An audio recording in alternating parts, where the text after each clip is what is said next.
Boa tarde, gente. Eu quero dizer primeiro que foi muito interessante esse convite e que eu estou muito feliz por estar aqui. Eu já participei, acho que uma vez, de uma outra mesa do Sapigel há algum tempo e para mim é muito bom. Tudo que tem aluno para mim é muito bom, né? Tudo que tem estudante, acho que é uma conversa mais direta, mais franca. Agora a Márcia falou, eu fiquei encantada com a tua fala, assim, porque eu acho que é justamente isso. A gente tem um primo pobre na universidade, que é a extensão, né? Então tem o primo rico, que é a pesquisa, e o primo pobre, que é a extensão. Então, quero te agradecer, Guilherme e Márcia, por estar aqui comigo na mesa, né? Acho que fico lisonjeada. E eu vou agora para um lado muito parecido da Márcia, mas ao mesmo tempo desviando, porque como a experiência da extensão na geografia, na FACED, ela é um pouco diferente, acho que vai ficar bom a nossa discussão. Bom, então primeiro eu quero dizer para vocês que a pesquisa, eu coloco porque o nosso título também tem pesquisa. A pesquisa, ela não nasce na universidade. A pesquisa, ela nasce na escola. Porque a gente percebe que a educação básica, ela ensina muito a responder e muito pouco a perguntar. E a cientificidade, o cientista, ele nasce da pergunta, ele não nasce da resposta. Então nós entramos na escola com uma vontade monstruosa de perguntar. E nós saímos com uma vontade monstruosa de ficar quieta, e as perguntas que nós fazemos é se vai cair no Enem ou se vale nota. Então, a escola é constituída para não construir cientistas, pesquisadores ou pessoas preocupadas com pesquisas imediatas. Se eu perguntar para vocês aqui quem é que descobriu o avião, todos vocês saberiam. E ainda iriam dizer assim, os Estados Unidos, acho que não foi ele. Mas se eu perguntar para vocês quem é que descobriu o guardanapo de boca, vocês não saberiam provavelmente, poucos saberiam. E vocês usam o avião uma vez por ano, 2 ou 3, e o guardanapo de boca uma vez, 2, 3 por dia. Então, quando a gente fala em pesquisa, a gente tem que falar na gente, quem está próximo da gente, ao redor da gente. Uma vez eu fiz uma experiência e entreguei uma folha em branco para os alunos meus que desenhassem um cientista. E sabe qual é o desenho que apareceu? Um senhor com óculos bem de fundo de garrafa, com um avental branco e com um microscópio na frente. É esse o sentido do cientista na educação básica. Então, o que eu quero dizer, Márcia e Guilherme, é que a pesquisa ela precisa vir muito antes da graduação e da pós-graduação. E isso a gente tem que se convencer, mas isso é uma mudança muito dura. E o que tem a relação, a semelhança, então, entre a pesquisa e a extensão no meu entendimento? É o impacto. Tanto a pesquisa quanto a extensão tem que ter 3 impactos importantes. Um impacto acadêmico, a extensão também, um impacto social e um impacto pessoal. Porque se a pesquisa e a extensão não me modificam, então, por que elas existem? E isso é o grande furo da universidade. É não prestar atenção no protagonismo de quem pesquisa e de quem faz extensão. Então, parece que as coisas vêm meio prontas, aqueles projetos têm que ser empacotados. E a gente não se dá por conta da importância que tem o protagonismo do pesquisador e de quem faz a extensão. Então, nós pesquisamos muito, mas ainda é muito pouco. E nós fazemos extensão e ainda é muito pouco, né? Então, a pesquisa, graças a Deus, a partir da década de 80, ela se torna menos positivista. Hoje, por exemplo, vocês viram a apresentação de uma pesquisa científica autobiográfica. Que é isso, gente?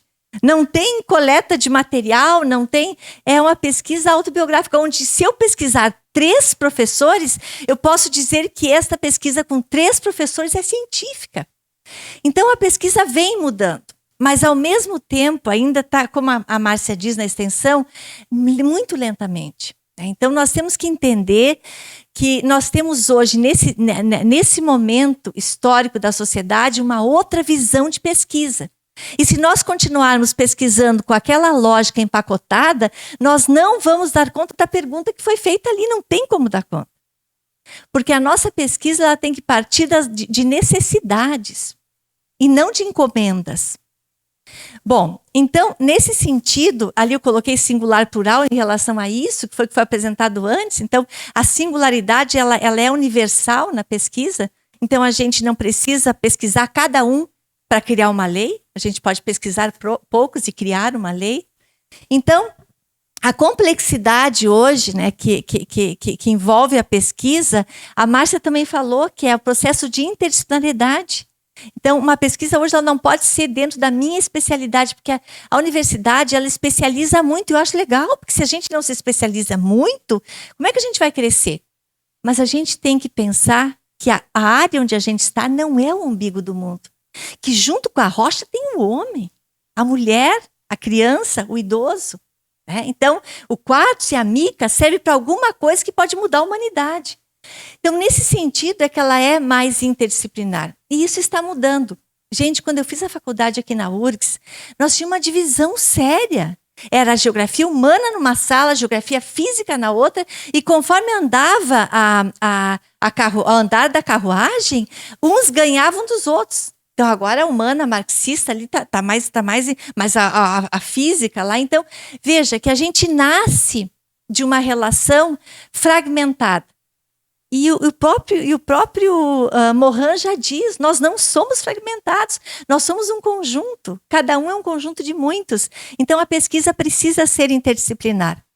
E ainda nós temos, Márcia e Guilherme, aquele ato que aconteceu no governo Bolsonaro, que é o negacionismo e a pesquisa como algo que tem que colocar em segundo, terceiro, quarto plano.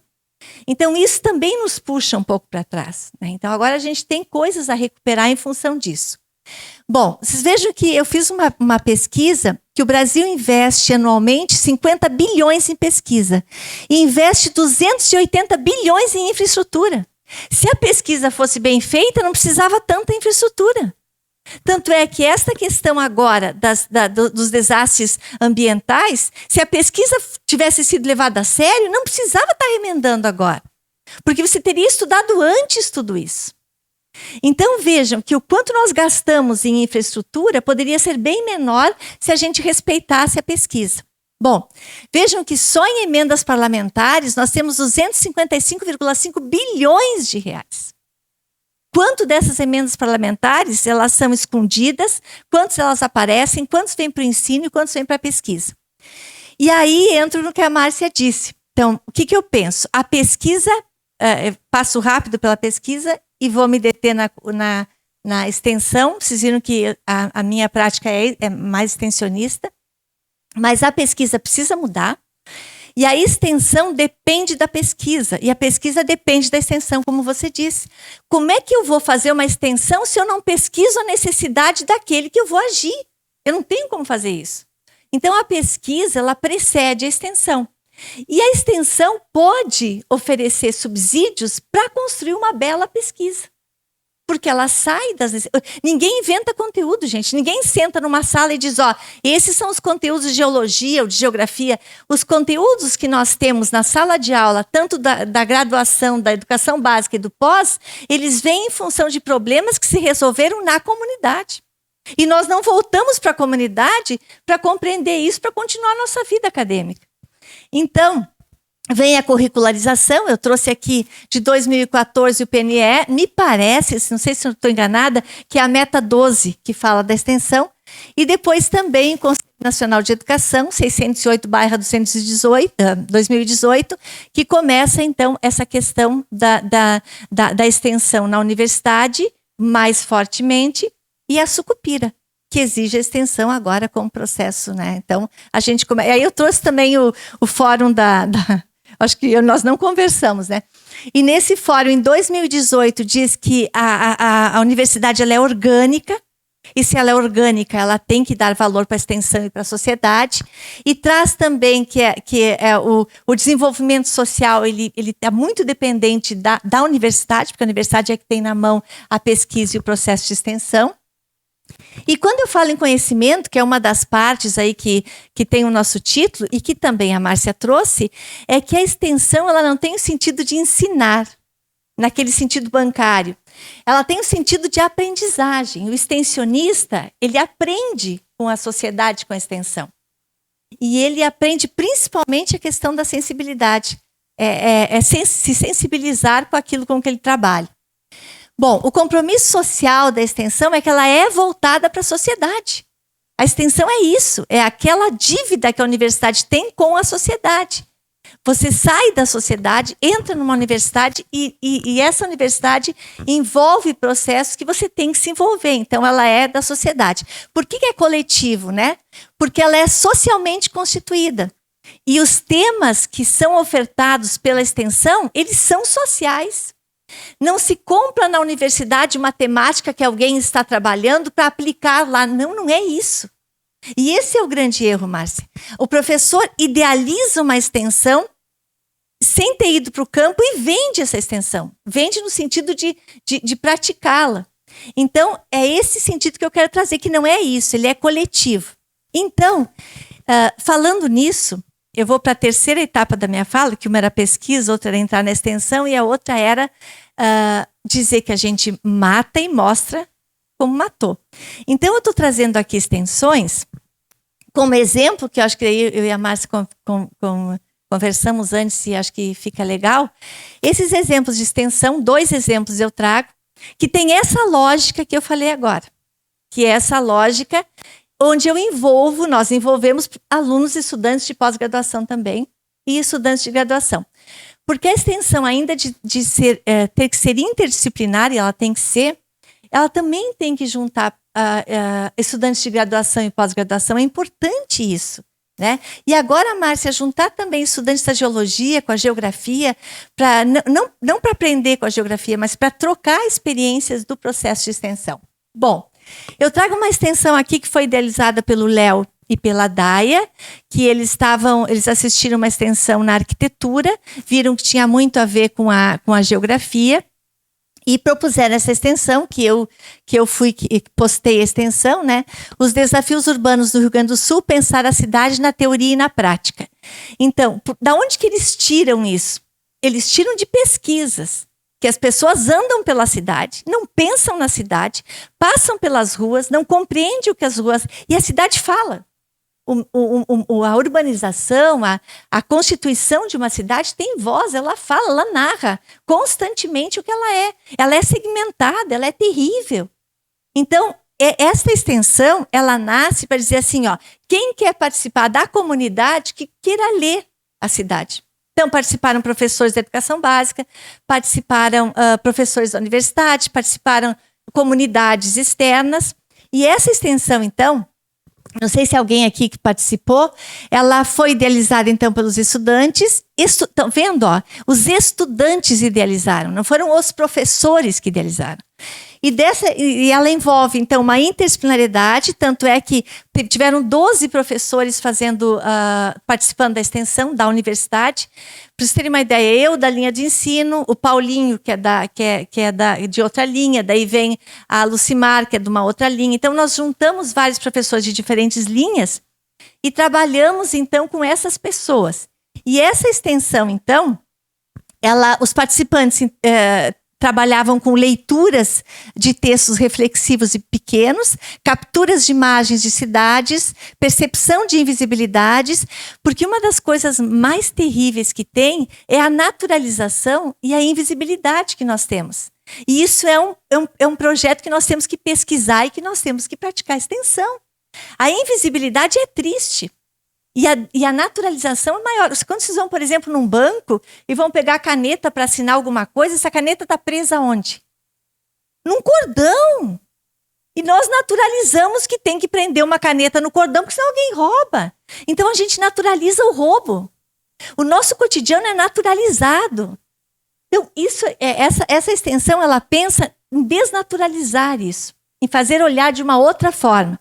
Então, os participantes que eu falei, educação básica, professores do ensino, comunidade, e essa foi um projeto de extensão que eu trouxe aqui, tem muitos, mas que eu trouxe aqui para mostrar para vocês como ele pode ser feito de forma interdisciplinar, que foi o que a Márcia disse, tanto na pesquisa quanto na extensão. E esse outro aqui, que é praticamente a minha vida, que termina agora em 2026, que é o projeto de extensão que muitos aqui participaram, que é Como Sonhar Quem Nunca Foi Sonhado. Então, essa extensão, ela nasce de uma pesquisa. E a partir da pesquisa se propõe a extensão. E é tão interessante que agora a gente está vendo os resultados. A gente escreveu agora um texto. Nós somos eu, o Paulinho, o Basso, o Câmara, que trabalhamos na mesma extensão. Então, veja que é interdisciplinar, abrange todas as linhas do pós-graduação. Mas o que é isso muito rapidamente? Então, na verdade, o que nós vimos? Pensem bem, num raio de 1 quilômetro ou menos das unidades da universidade, entrando nas escolas e falando com os estudantes, eles não sabiam que existia a URGS. Eles pensavam que tinha que pagar para estudar na URGS. É variado, uns diziam R$5.000, outros R$300. Eles não sabiam, ninguém sonhou eles na URGS. Ninguém sonhou. Então, a partir disso, com essa pesquisa que a gente fez com o PIBID, com os estagiários, nós percebemos que a universidade precisava chegar até a escola e sair desse degrau que ela está. E ver que esses estudantes têm que estar aqui. Essa universidade é para estudantes de escola pública. E os estudantes de escola pública não sabem que ela existe. Não tem cabimento isso. Então, a gente começou em 2022 a amadurecer essa ideia, e aí em 2023 a gente colocou ela em prática. Então, veja, sabe o que um aluno disse, Márcia? Ele disse assim, ó, a URGS é pública? Então, se a URGS é pública, eu não quero, Sora. Olha a minha escola aqui, é pública e caindo nos pedaços. Vocês estão vendo que a gente corta, a gente tolhe esses estudantes de serem universitários? Então, a gente fez ela, né? E a ignorância do preenchimento de vagas, eu perguntei assim numa turma no Julinho, noturno, o que você quer ser? Ele disse, eu quero ser engenheiro mecânico. E ele disse, mas eu não posso, Sora, entrar na URGS. Não tenho como estudar para entrar na URGS. Eu mostrei e nem preencheu as vagas. E agora? Nem preencheu as vagas da engenharia mecânica na URGS. Então, não tem vagas. Eu que fiz aqui? Não tem vagas. O estudante queria engenharia mecânica e nunca lhe ia saber, se não fosse eu, dizer que tinha vaga na universidade, bancos escolares vazios e alguém querendo fazer engenharia mecânica e não sabendo que existia numa universidade com menos de 1.000 metros de distância do próprio colégio. Então, é a falta de sonho. E aí, a gente pensa que, quando Paulo Freire diz, né, que a natureza da prática educativa, ela não é neutra. A universidade não é neutra, a escola não é neutra. Eu não estou dizendo que a escola é partidária, eu estou dizendo que ela é política. E ela não é neutra, a universidade não é neutra. Então, se nós não somos neutros, e se nós somos políticos, nós temos que ler o espaço e trabalhar com esse espaço lido a partir daquele conhecimento que a gente tem, que a gente construiu dentro da própria universidade. Então, o professor Paulo Freire, ele fala isso e ele é muito extensionista. Assim, a gente pergunta, né? Quem é que sonhou aqueles alunos lá que não sabiam que existia uma universidade pública? E sabe por que isso me toca muito? Porque eu fui saber que a URGS existia quando eu fiz 24 anos. Eu sou originária de escola pública, com falta de professores, e que nunca na minha vida eu sonhei em estudar, porque eu nem conhecia a URGS. Então, quando eu vejo esses estudantes que passaram pelo que eu passei, e que hoje têm políticas públicas que eles podem assumir, dá muita vontade de colocá-los aqui dentro. Eu não tive isso. Bom, enfim, então a família não sonha, eles são os primeiros que fariam a faculdade na família, a sociedade não sonha, enfim, ninguém sonha eles. E aí a gente fica pensando isso, a Ellen, ela traz na dissertação dela, e a gente tem que pensar nisso, né? Se a gente for pensar nas mulheres negras, que é aquelas que estão também nessas escolas públicas e que a gente chega até elas e que a gente vê que são, muitas vezes, talentos que são enterrados. Então, a gente pensa, quantas médicas negras nos atenderam? Quantos professores negros nós tivemos? Então, aonde que estão essas mulheres negras? Por que elas não saíram dos bancos escolares? Elas são a maioria. Por que elas não estão no nosso cotidiano dentro desses acontecimentos? Eu trabalhei muito tempo em escolas particulares e tive uma colega negra. Então, aonde que estão essas pessoas? E aí, quando a gente faz esse tipo de extensão e pesquisa, a gente vê onde elas estão. Elas estão enterradas, invisibilizadas. Então, por isso a importância deste processo de extensão. Os resultados desta extensão não são quantitativos, eles são qualitativos, porque ninguém mede o brilho nos olhos de um jovem quando ele diz assim, mas é possível mesmo? Ninguém mede isso. Não tem quantos ali quando a gente mede. Ninguém mede quando a gente vai depois que faz a extensão e que senta com os estudantes, porque a gente apresenta a URGS, dá uma aula do Enem e tem um grupo que pode escolher fazer um e-book. Tem 3 coisas que dá para fazer na mesma extensão. E aí, então, essa questão de sentar com eles, mas ninguém na minha família fez faculdade. Isso alguém mede? Isso não tem como medir, não tem como mensurar. Então, o que a gente desenvolve nesses estudantes é a raiva freiriana. Aquela raiva que tem que ter para poder mudar alguma coisa. Tem que reconhecer que está errado para poder mudar. Tem que pensar que o estudante que faz a educação básica no noturno não é certo, ele não está certo. Ele tinha que fazer no turno dos outros, não trabalhar, estudar como os outros. Então, essa raiva que a gente desenvolve neles e desenvolve a própria criticidade, e aí sim, é por essa raiva que a gente, então, desperta nesse cotidiano de extensão. Então, a extensão serve para isso, para fazer valer a política, para aprender com os diferentes. Não nos limitamos ao assistencialismo, que foi exatamente o que a Márcia falou. Ao contrário, a gente luta com outras armas, né, guerreia, e compreender sempre o que nos une para lutar para a justiça social. Então, o que nos une ali, e aí por isso que a questão autobiográfica é importante, se eu não tivesse passado por tudo isso, talvez eu não tivesse nunca pensado nessa extensão, o que nos une é isso, é lutar por uma justiça social. E aí Milton Santos diz que a força da alienação vem dessa fragilidade dos indivíduos entenderem, né, que apenas consegue identificar o que os separa e não os que une. E o Milton Santos tem uma parte dele que ele fala das pessoas que estão dentro de um condomínio e as pessoas que estão numa comunidade periférica.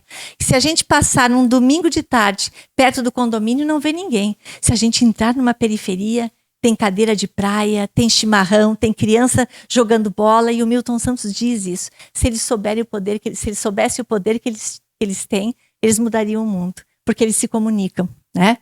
Então, é nesse sentido. E o que eu quero dizer, para terminar, que eu acho que terminou meu tempo, que eu gostaria de dizer assim, ó, que quando descobriram a luneta, foi uma coisa muito inédita. Tanto estudaram aquela luneta, mas tanto estudaram, quiseram descobrir todos os detalhes da luneta, a sua lente, o seu alcance óptico, tudo. E quem descobriu a luneta, quem proporcionou a descoberta foi quem adorava as estrelas. Mas construíram teses de luneta, dissertação de luneta, pesquisa de luneta. Tanto lidaram com a luneta que esqueceram de olhar as estrelas. Então eu digo para vocês, na pesquisa não esqueçam de olhar as estrelas, tá? Acho que isso é uma coisa que a gente tem que levar tanto na pesquisa quanto na extensão. Muito obrigada, gente.